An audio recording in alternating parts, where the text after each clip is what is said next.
Obrigada, Sr. Presidente. Queria, em primeiro lugar, cumprimentar o Dr. Máximo dos Santos e começou por esta comissão por lembrar que muito daquilo do que aqui tratamos tem como origem o que se passou no BES e a administração do BES. E eu gostava de deixar claro que nós percebemos isso, até provavelmente, até acho que esta foi das comissões de inquérito que mais tempo passou a olhar para um passado muito, muito longínquo e muito anterior a 2014. Agora, também é preciso perceber que as comissões de inquérito não se fazem sobre a administração de bancos, fazem-se sobre atos do Governo e da administração e, portanto, interessa-nos particularmente aquilo que as entidades públicas fizeram nesta matéria. E depois, eu acho que também não podemos ser indiferentes, e aqui eu acho que era bom que o Fundo de Resolução fosse taxativo e tivesse sido taxativo em vários momentos, porque vamos entender, das duas uma, ou todas as perdas que nós discutimos aqui tiveram como origem o Banco Espírito Santo e a gestão do Banco Espírito Santo, e então convém apurar, porque aquilo que se estava à espera e aquilo que eu vejo hoje dizer-se é 3.890 milhões de euros, até há pouco podia ter sido muito mais. Bom, eu gostava de dizer, então não percebo porque é que vários responsáveis políticos, incluindo o Primeiro-Ministro, ficaram vagamente surpreendidos quando o novo banco começou a pedir estas injeções. Porque se isto tudo era previsível, e se na realidade o que nós estamos a falar é de uma garantia espaçada no tempo, eu gostava de dizer, então mais valia se tivessem dito isso, e eu aí também lhe tenho de dizer que gostava de ter ouvido o Fundo de Resolução a ter dito taxativamente, meus caros amigos, isto é mesmo assim, e é porque foi bem negociado, porque o normal era que até fosse muito mais dinheiro. E, portanto, se isto é assim, convém que seja dito assim, que é para depois não andarmos aqui com... Ou então, hipótese B, e que foi por várias vezes levantada, isto tem a ver com má gestão do novo banco. Não tem apenas a ver com o passado, tem sobretudo a ver com o presente e com uma má gestão do novo banco. E isso, quer dizer, eu até do Ministério Público várias vezes ouvi falar e também por vários responsáveis políticos, e também não me parece razoável que um banco exista neste clima de suspeição permanente. Portanto, é bom que as coisas aqui fiquem resolvidas. E, portanto, primeira pergunta, este mecanismo de capital contingente, disse-nos aqui que todos os compradores exigiam garantia e por isso foi preciso este mecanismo. Ou seja, este mecanismo é uma forma de diluir uma garantia no tempo? É isso?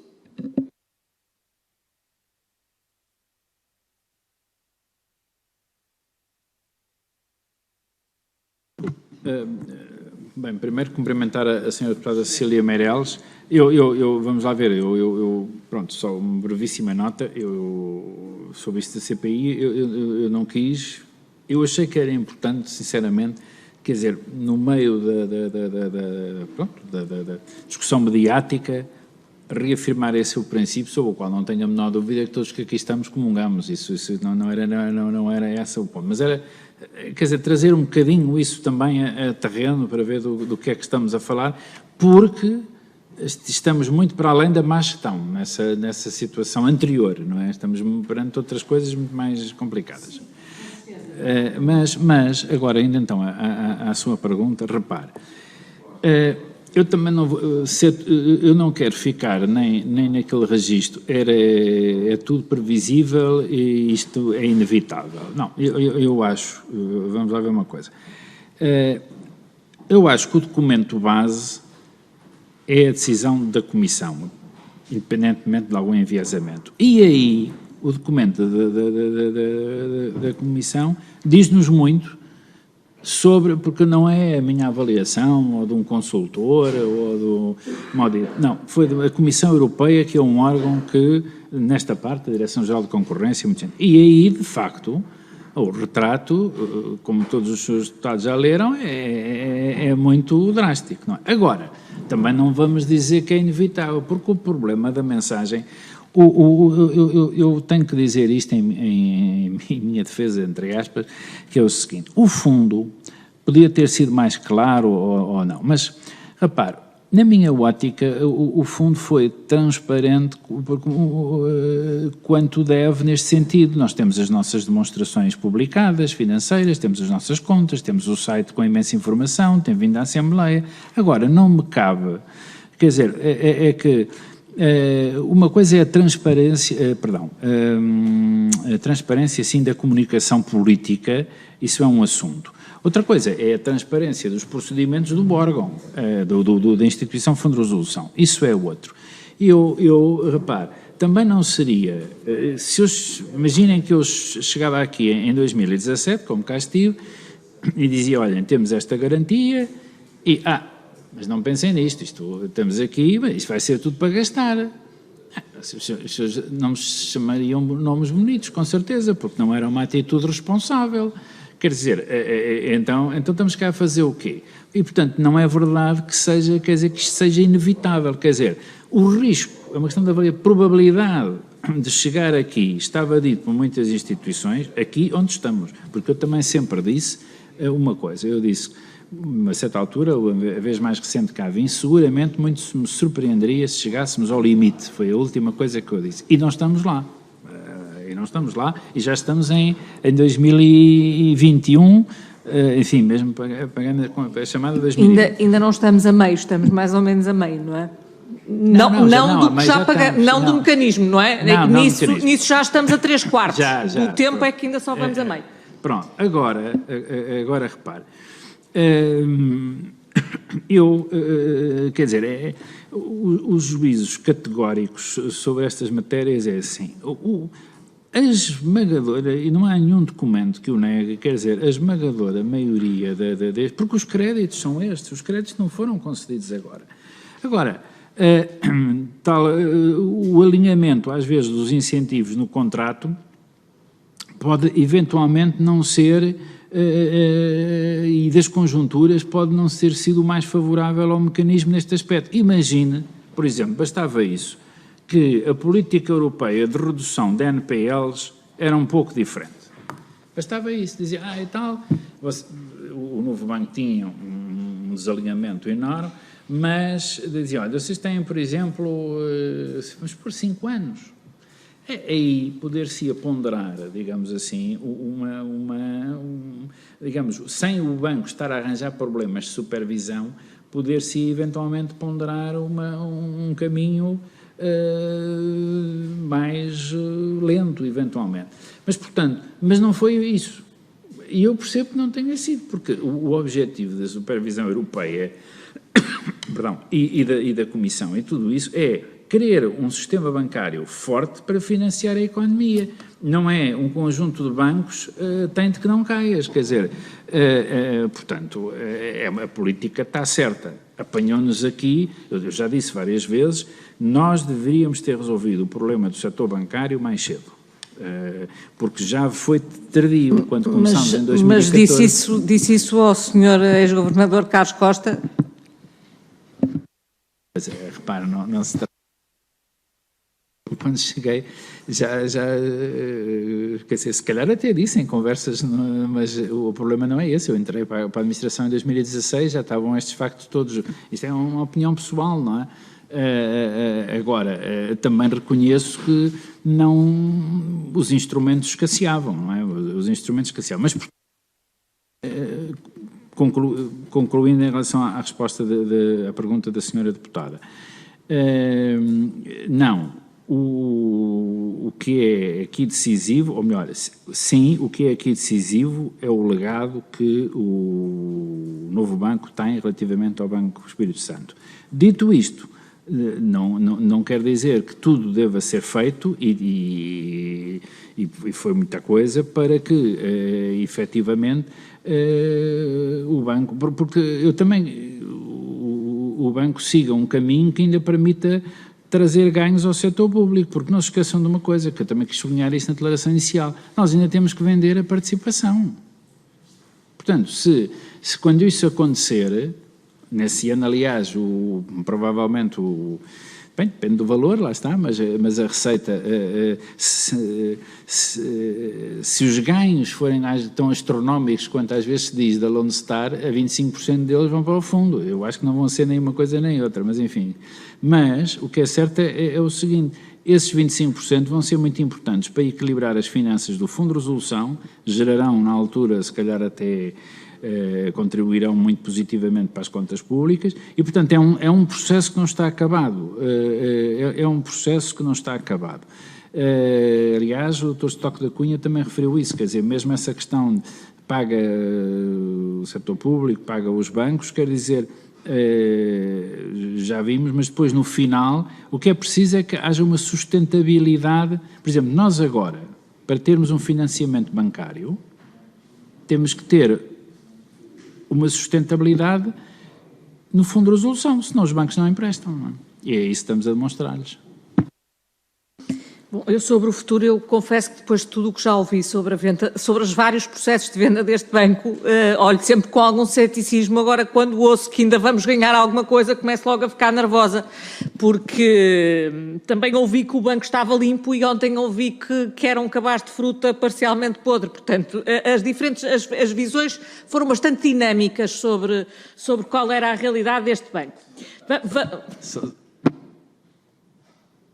Não, ia só dizer uma coisa, mas agora temos um indicador muito objetivo e relevante, que é o rácio de NPLs do novo banco está, de facto, muito mais próximo da média europeia, ainda que acima, mas está numa situação muito diferente. Pois, eu espero que tenha razão, mas prefiro esperar para ver antes de... Vamos então ao contrato e ao mecanismo de capital contingente. Antes de mais uma coisa, a questão do inglês não tem a ver com uma questão de transparência, tem a ver com uma questão de princípio. Quando se diz os contratos são para cumprir e o Estado português assinou este contrato, eu acho que o Estado português se deve vincular em português, que é a nossa língua. Mas é uma questão de princípio e não tem relevância prática, tem outro tipo de relevância. Mas só para entender aqui, o Tribunal de Contas aponta basicamente 2 incumprimentos contratuais.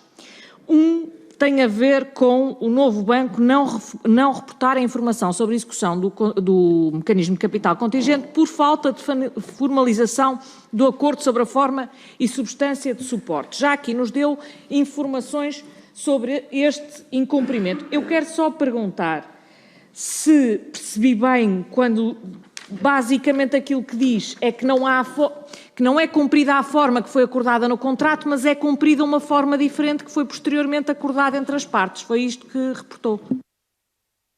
E porquê é que esse novo acordo não foi formalizado por escrito? E até posso enviá-lo à Comissão, se assim o pretenderem. Esse novo acordo agora fizemos-lo por escrito. Portanto, não é novo. Mas vamos lá ver, é um acordo que não é uma alteração ao contrato do mecanismo de capital contingente, é um acordo à parte. É um acordo que... Mas é um acordo que contraria a letra do que está expresso no mecanismo de capital contingente. Não altera nada do contrato, não. É pelo contrário. É dar expressão formal à insuficiência que o Tribunal de Contas identifica, digamos assim. Portanto...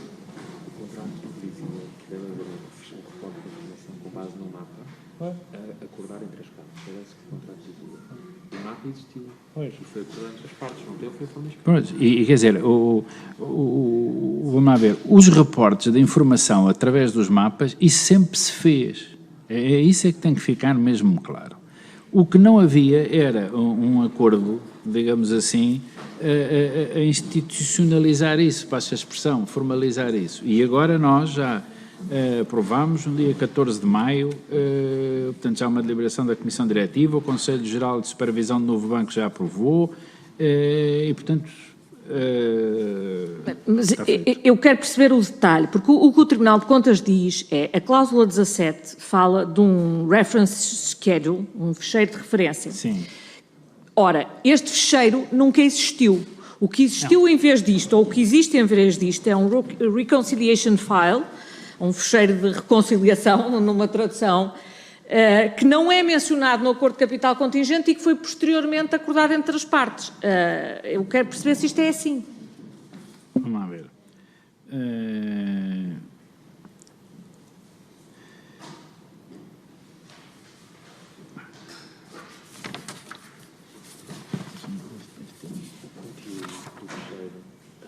Está definido no contrato, a cláusula certo, está na cláusula do contrato. E esses conteúdos foram sempre reportados. Não lhe chamávamos a... Pois. Vamos lá ver. Peço desculpa. o conteúdo dos fecheiros está definido no contrato. Pronto.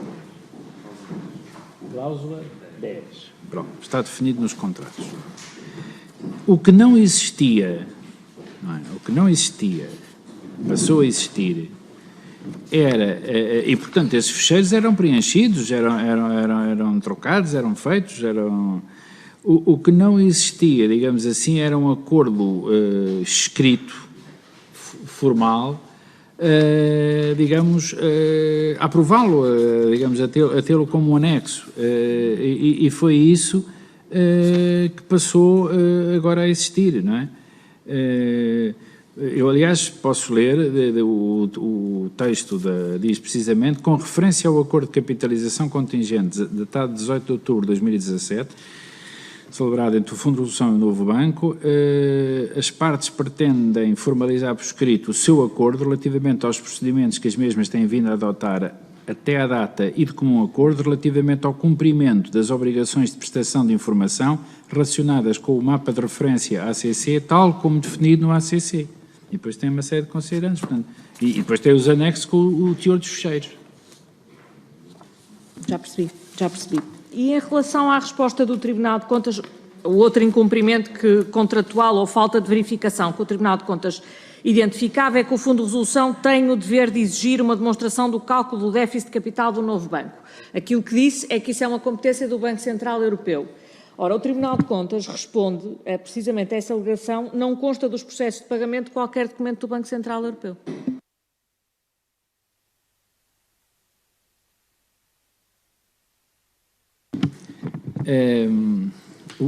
Qual foi aí essa observação do Tribunal de Contas? Nós enviámos esta carta ao Tribunal de Contas, já tardiamente, no sentido em que ela só nos chegou tardiamente.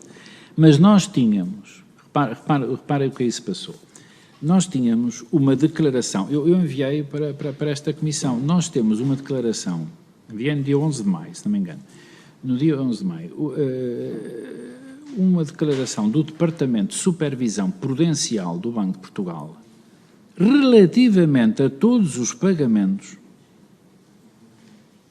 onde é afirmado claramente qual é o valor.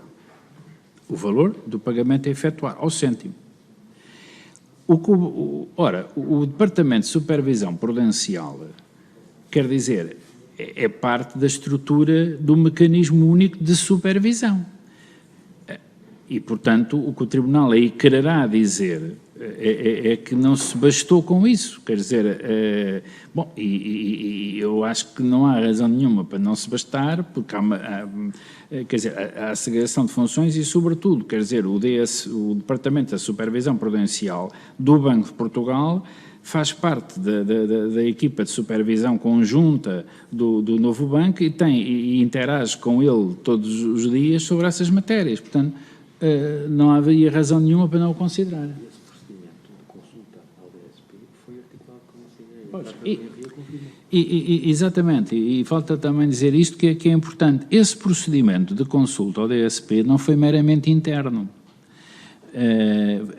Foi articulado com o próprio BCE, ou seja, o DSP depois, através das suas, digamos, os contactos, articulou com o BCE e a carta do André Enria refere isso mesmo. Portanto, quer dizer, sinceramente, aí não lamento, fico satisfeito, mas não falta nada, quer dizer, esse é o dado exclusivo para demonstrar isso. E portanto, porque o DSP se articulava com o BCE, como é natural, não é? Como é natural. Até porque a equipa que supervisiona o novo banco, já disse há pouco, é liderada por um alemão que é do BCE, não é? Pronto. E normalmente estas coisas até nem sobem às hierarquias mais altas, ficam nas equipas em si. O que é que eu sentindo a necessidade de fazer face ao que estava escrito, foi pedir a carta ao BCE, expressamente, e do ao mais alto nível isso é confirmado.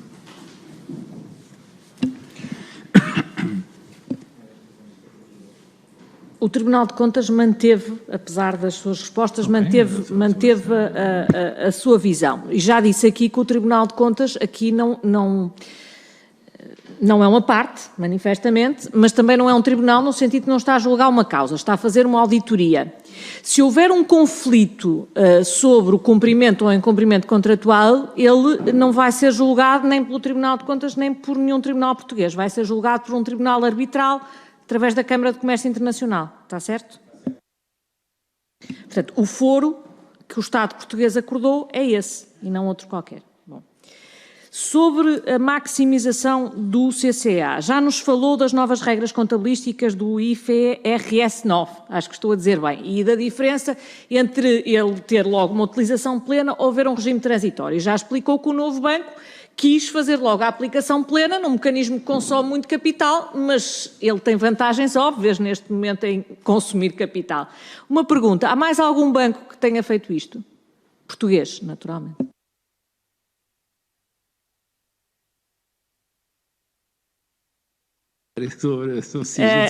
Só gostava que me dissesse qual foi a opção da esmagadora maioria dos bancos. Não, acho que sim, que há alguns que fizeram, há outros que não terão feito, mas...